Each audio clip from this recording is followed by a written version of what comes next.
The big tops are back here in Marymoor Park. Let's go inside Cirque du Soleil and see how they've combined creativity, athleticism, and technology to put on their newest show, Luzia. I would love to know more about the show. Can you tell us a little bit more about Luzia and what it's all about? Absolutely. Well, Luzia takes the audience to an imaginary Mexico, to a surreal world where we make them travel through time and place in Mexico. So the show brings together different influences that are either from the mythology of Mexico, either from the contemporary aspects of the culture as well, but done in the Cirque du Soleil way. So it's pretty surreal, mixing live music, amazing costume design, stage design that will blow your mind away, and all packaged under the tent, which is quite fun because you're sitting so close to the stage. Artists are flying above you, walking around you. It's quite an experience. So speaking of technology and all of that, does it ever inspire an idea for a show, or does it sort of always push you guys to go farther when and what do your shows look like now with the technology compared to maybe a few years back? Well, giving you an example, when we fly an artist like Ben that you just saw on stage flying, now all the flights are pre-programmed in the computer and the motor, so the technician is just hitting the sequences, but like the sequences is already pre-programmed, so each trick is pre-programmed. The technician is there just to stop the technology. If you go back 15 years ago, we had a technician with a joystick, and he was gauging the height, so it was not as perfect. Now every day it's exactly the same.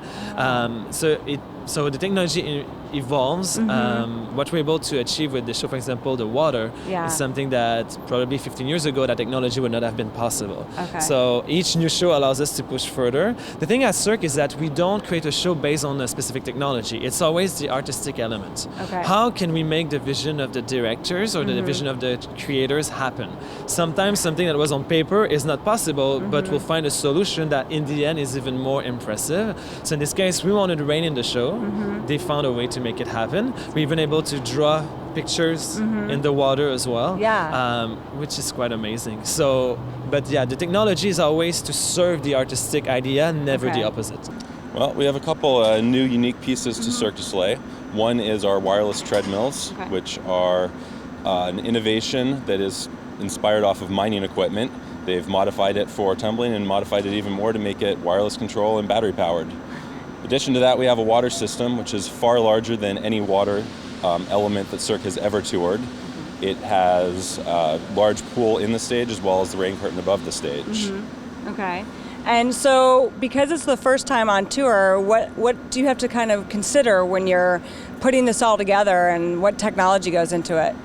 Well, there's a lot of considerations that were made originally. We have to have extra electrical safety because of the water element. There's a lot of considerations we didn't think of originally as to heating the water and dealing with how the artists are going to interact with it. Okay. Originally we thought, okay, well, we can just keep the water nice and just warm, but when you rain from 40 feet in the air, you cool down somewhere about 20-25 degrees. Wow. So you have to get it really hot to make it so it's not cringingly cold on the artist down below. So our water system has a pool in the stage that's submerged that you see when our strap sacks comes out. Okay. Before that, what you'll see is our rain curtain. Our rain curtain is the most difficult element for us touring.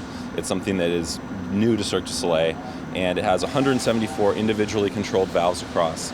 Each one of those valves can open and close as many as 50 times a second. What we do with that is essentially it's like an old dot matrix printer, and it prints images out of water. It is absolutely gorgeous and awe-inspiring, and when we start to use it and actually make images, the entire audience goes wild. We have a lot of technical elements. There's a large automation system. It's running 12 axes of control, 2 different turntables, the pool, the treadmills. This disc can traverse and rotate. Okay. We have a lot of scenic elements that are constantly swapped out throughout the show for each act. All right. And how has it changed over the years, and how does it push the productions and shows maybe in a different direction than it might have a few years ago? Well, I think that Cirque does as much as it can to push the bounds and incorporate new technology in every show. Like I said, this water element's far bigger and broader than anything we've ever seen before. People don't want to see the same show they've seen before. They want to come see something new. And there's an entire division at Cirque just to find inspiration for new acts, for new technologies. We have little robots on stage that have been pushed into us from our laboratory that's testing new elements. Do they do much in this show? No, but they're a new element. When they came to you and they're like, hey, we really want to do this and we want to do it in water, what was your first thought? My first thought was, oh my God, because I had never worked with water before. This is obviously my first experience with it, but I've always grown up around it. I was actually born in Vancouver, but we lived just off Vancouver on an island. Okay. And so I've always been around water my entire life, but I've never worked with it, and especially not on the stage and in the air. So it was a little challenging at first, but once we kind of overcame the challenges, we learned to work with it. Which was really cool, and I think we've kind of created some fun stuff with it. So you had no fear. You feel comfortable up there, and the water doesn't give you any moment of pause then. No, not anymore. I mean, especially like at the beginning, yes. At the beginning, I was very not worried, but very cautious, I guess, with what I was doing. But there's kind of a there was a point where we just kind of overcame the water, and it became something that really helped us instead of working against us. And yeah, it was really cool to have that moment. It's a great show, and it's very upbeat. There's so much life in the show, I feel, and each artist brings something unique, which is really special to see and to kind of live on the stage as well. So we'll be here at Marymoor Park in Redmond until May 21st. Excellent. Before we move to Denver, our next door stop. Excellent. Sounds great. Thank you so much for your time. Hey, my pleasure. Awesome.